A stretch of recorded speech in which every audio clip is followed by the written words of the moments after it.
হিমাচল প্রদেশের পাহাড়ের কোলে লুকিয়ে আছে এক অদ্ভুত লেক, যার নাম পরাশর লেক, যার গভীরতা আজ পর্যন্ত কেউ মাপতে পারেনি।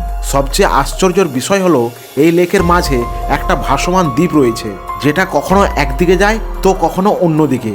কিন্তু কেউ জানে না কেন। বিজ্ঞানীরা আজ পর্যন্ত খুঁজে পাননি কেন এই দ্বীপ নড়ে বা লেকের জলের গভীরতা কতটা।